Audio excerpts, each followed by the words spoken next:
గౌరవ ముఖ్యమంత్రి రేవంత్ రెడ్డి గారు Young India integrated schools corporate స్కూళ్లను ఏ విధంగా అయితే పేరెంట్స్ కానీ స్టూడెంట్స్ కానీ ఇంట్రెస్ట్ ఉండి అడ్మిషన్ చేపిస్తారో అంతకంటే పెద్ద ఎత్తున ప్రభుత్వ పరంగా పాఠశాలలు ఏర్పాటు చేయాలన్న సదుద్దేశంతో దశల వారీగా తెలంగాణ రాష్ట్ర వ్యాప్తంగా ఇంటిగ్రేటెడ్ స్కూల్స్ ఏర్పాటు చేయడం జరుగుతుంది.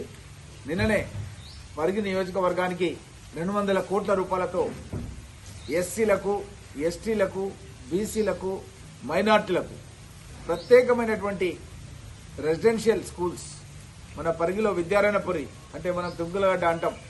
అక్కడ మొన్ననే అధికారులను తీసుకొచ్చి మా నాయకులంతా కూడా బడా టౌన్ అధ్యక్షుడు Krishna, market committee chairman Parashuram Reddy, ఇంకా ఇక్కడ మా పిఎస్సిఎస్ చైర్మన్ యాదవరెడ్డి గారు, అయ్యూబ్ వైస్ చైర్మన్, ఇక్కడ ఉన్నటువంటి మా రాజు, ఇక్కడ కృష్ణారెడ్డి, మేమందరం కూడా మన సత్యనారాయణ వైస్ చైర్మన్, మేమందరం కూడా కలిసి రామకృష్ణారెడ్డి మేమంతా కూడా ఆ రోజు పోయినాం. అక్కడికి పోయి అక్కడ చూసి వచ్చినాం. సైట్ చాలా బాగుంది సైట్ అని తను గణపతి రెడ్డి గారు ఈ స్కూల్స్ కన్స్ట్రక్షన్ సంబంధించినటువంటి మెయిన్ ఉన్నతాధికారి ఆయననే వచ్చి ఆ స్థలాన్ని చూసి చాలా బాగుంది సైట్, ఇక్కడ అన్ని కూడా ఇన్స్టిట్యూషన్స్ ఉన్నాయి, డిగ్రీ కాలేజ్ ఉంది, జూనియర్ కాలేజ్ ఉంది, ఇక్కడ ఈ యొక్క ఇన్స్టిట్యూషన్స్ చాలా బ్రహ్మాండంగా మనం ఎస్టాబ్లిష్ చేయొచ్చు అన్న మాట ఆయన చెప్పిపోవడం జరిగింది.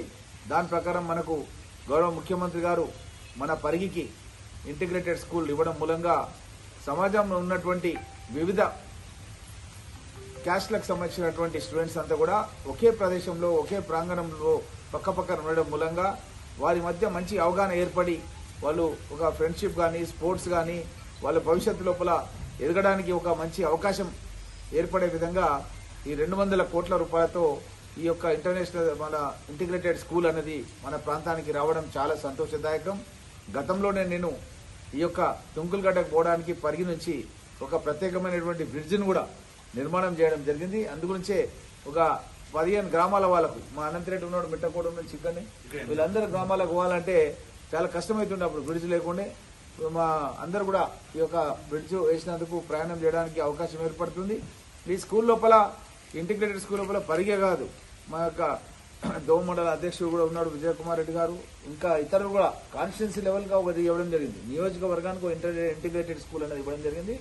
కాబట్టి ఈ స్కూల్ మూలంగా మన పరిగి నియోజకవర్గం లోపల పేద విద్యార్థులు ఉన్నత విద్య కొనసాగించడానికి మంచి అవకాశం ఏర్పడిందన్న ఉద్దేశాన్ని తెలియజేస్తూ ఇది ఇక్కడే కాకుండా మన గండేడు మండలంలో కూడా జవహర్ నవోదయ విద్యాలయ కూడా ఈ సంవత్సరం నుంచే తరగతులు ప్రారంభించడానికి అని చెప్పి మేము ఆల్రెడీ కొన్ని బిల్డింగ్స్ కూడా చూస్తున్నాం, ల్యాండ్స్ కూడా చూస్తున్నాం. అది కూడా తొందరలోనే అది ఒక ఫైనలైజ్ అయ్యే అవకాశాలు ఉన్నాయి. అక్కడ కూడా మేము ఒక జవహర్ నవోదయ విద్యాలయ కూడా మన పరిగి నియోజకవర్గంలో ఏర్పాటు చేస్తున్నాం. అదేవిధంగా నేవీ ఇక్కడ ఆల్రెడీ మనకు నేవీ రైడర్ స్టేషన్ 3,000 కోట్ల రూపాయలతో పూడూరులో స్టార్ట్ అయింది. అక్కడ కూడా ఒక నేవల్ స్కూల్ కూడా రాబోతుంది. నేవల్ స్కూల్ లోపల కూడా మనకు 15% కోటా ఉంది.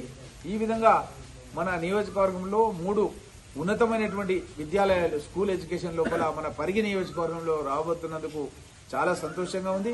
ఎందుకంటే ఇక్కడ చదివినటువంటి విద్యార్థులు ఇక్కడే కాదు, రేపు అమెరికాకి వెళ్ళి కానీ ఇతర రాష్ట్రాలకు వెళ్ళి కానీ ఎక్కడికైనా సరే వాళ్ళు ఉన్నత విద్యకు వెళ్ళాలన్నా ఉన్నత ఉద్యోగాలకు వెళ్ళాలన్నా సరే మంచి ఫౌండేషన్ అనేది ఉండాలి. ఆ ఫౌండేషన్ అనేది మనకు స్కూల్లోనే ఏర్పడుతుంది. కాబట్టి ఈ ఉన్నత స్థాయి స్కూళ్లు మన పరిగి నియోజకవర్గం రావడం మూలంగా చాలా సంతోషంగా ఉంది. గతంలో కాంగ్రెస్ ప్రభుత్వం ఉన్నప్పుడు మన పరిగి నియోజకవర్గం లోపల మన జాఫర్పల్లి దగ్గర ఒక మోడల్ స్కూల్ స్టార్ట్ చేసినాం. మోడల్ స్కూల్ అంటే ఒక పర్మనెంట్ ల్యాండ్ లోపల పర్మనెంట్ బిల్డింగ్స్ కట్టి ఇంటర్మీడియట్ వరకు గర్ల్స్ కి హాస్టల్ కూడా ఏర్పాటు చేసినటువంటి మోడల్ స్కూల్స్ మన పరిగి మండలం జాఫర్పల్లి దగ్గర పెట్టినాం. అట్లనే మన ఎన్కపల్లి అని చెప్పి పూడూరు మండలం పెట్టినాం. అదేవిధంగా మన ముజాయిద్పూర్ అని చెప్పి కుల్కచర్ల మండలం పెట్టినాం. అదేవిధంగా గండేడు మండలం లోపల వెన్నచాడు గ్రామంలో కూడా మోడల్ స్కూల్స్ ఏర్పాటు చేసినాం. గతం లోపల ఈ జవహర్ నవోదయ విద్యాలయం అనేది రంగారెడ్డి జిల్లాలో షేర్లింగంపల్లి దగ్గర ఒకటే ఉండే ఈ మోడల్ స్కూల్స్ అనేది. ఆ మోడల్ లోపల మన్మోహన్ సింగ్ గారు ప్రధానమంత్రిగా ఉన్నప్పుడు యూపీఏ అధ్యక్షురాలు సోనియా గాంధీ గారు దేశంలో ప్రతి మండలంలో కూడా మోడల్ స్కూల్ ఏర్పాటు చేయడం జరిగింది. అదేవిధంగా ఇప్పుడు ఈ యొక్క గౌరవ ముఖ్యమంత్రి రేవంత్ రెడ్డి గారు ఏ రాష్ట్రంలో ఏ ముఖ్యమంత్రి చేయని సాహసం తను 200 కోట్ల రూపాయలతో ప్రతి నియోజకవర్గం లోపల ఒక ఇంటిగ్రేటెడ్ స్కూల్ ఏర్పాటు చేయడం అనేది చాలా సంతోషదాయకం. ఎందుకంటే ఈ రోజు ప్రైవేటు పాఠశాలలో పోయి ఎక్కడెక్కడో 50,000, 60,000 ఫీజులు కట్టి హాస్టళ్లలో పెట్టి ఎన్నో ఇబ్బందులు ఏర్పడుతున్నటువంటి సందర్భం లోపల 1 రూపాయి కూడా చెల్లించకుండా ప్రభుత్వ పరంగా ఉన్నత విద్య చదివే విధంగా ఉన్నతమైన ఉద్యోగాలు చేసే విధంగా కృషి చేయడం జరుగుతుంది. ఎందుకంటే చిన్న ఉదాహరణ ఏంటంటే మన సుల్తాన్పూర్ నుంచి విష్ణువర్ధన్ అనే ఒక విద్యార్థి నిజామాబాద్ లో మేఘనా డెంటల్ కాలేజ్ అని నా కళాశాల లోపల కన్స్ట్రక్షన్ సూపర్వైజర్ గా పనిచేసేవాడు. అతను ఒకరోజు వచ్చి నా దగ్గరికి మీ ఇంజనీరింగ్ కళాశాల పటంచెరులో సీట్ ఇవ్వండి సార్, ఫ్రీగా నేను చదువుకుంటాను వచ్చిండు. ఇతను చదువుతాడా మళ్ళీ డిస్కంటిన్యూ చేస్తాడా? ఎందుకంటే ఇంటర్మీడియట్ తర్వాత ప్రొఫెషనల్ ఎడ్యుకేషన్ అంతా కూడా ఇంగ్లీష్ మీడియంలో ఉంటుంది. ఇంగ్లీష్ మీడియంలో మరి చదువుతాడా అనుమానం వచ్చి ఎవరైతే ఆయన రికమెండ్ చేసిరో ఉద్యోగానికి సుల్తాన్పూర్ ఫోన్ చేసి అడిగితే ఆయన చాలా హార్డ్ వర్కర్ చదువుతాడని చెప్పిండు. అప్పుడు అతను అడిగిన, నువ్వు ఏ విధంగా ఇంజనీరింగ్ చదువుతా అంటున్నావు, నువ్వు కన్స్ట్రక్షన్ సూపర్వైజర్ గా ఉన్నావు, నువ్వు సిమెంట్ ఎంత, స్టీల్ ఎంత, లేబర్ ఎంత రాసేటోనివి, ఇంజనీరింగ్ చదువుతా అంటున్నావు, నువ్వు ఎందుకు ఇట్లా మారిపోయినావు అని అడిగితే ఆయన చెప్పింది ఏంటంటే, సార్ నువ్వు పరిగికెళ్లి బస్సు పెట్టి పటంచెరువులో ఇంజనీరింగ్ తయారు చేస్తున్నావు, నేను కూడా సుల్తాన్పూర్ నుంచి నేను పటంచెరు పోయి చదువుకొని మళ్ళీ సుల్తాన్పూర్కి వెళ్ళిపోతా, నాకు ఒక మంచి అవకాశం కల్పించినావు కాబట్టి నేను చదువుకుంటా అని చెప్తే సీట్ ఇచ్చినా నేను మర్చిపోయినా. నా దగ్గర ఒక 10-12 వేల మంది ఇంజనీర్లు, డాక్టర్లు, టీచర్లు చదువుకున్నారు. ఎంబీఏ, ఎంసీఏ, ఫార్మసీ ఎంతో మంది చదువుకొని వెళ్ళిపోయారు.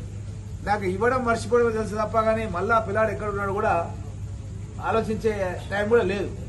అనుకోకుండా గౌరవ ముఖ్యమంత్రి రేవంత్ రెడ్డి గారు నేను అమెరికాకి వెళ్ళినప్పుడు ఈ మధ్యకాలంలో ఆగస్టు మాసం లోపల ఒక మీటింగ్ చేసుకుని ఇట్లనే దిగుతున్నా ఆ విష్ణు అక్కడి నుంచి ఉరికెత్తుకుంటూ వస్తున్నాడు. అరే ఏంది అమెరికాలో ఇక్కడెక్కడ వచ్చి నేను విష్ణు అని నేను అనుకున్నా. సార్ నేను మీ స్టూడెంట్ సార్, మీ కాలేజీలో నాకు ఫ్రీగా సీట్ ఇచ్చారు సార్, నేను ఇక్కడ అమెరికాలో జాబ్ చేస్తున్నా సార్.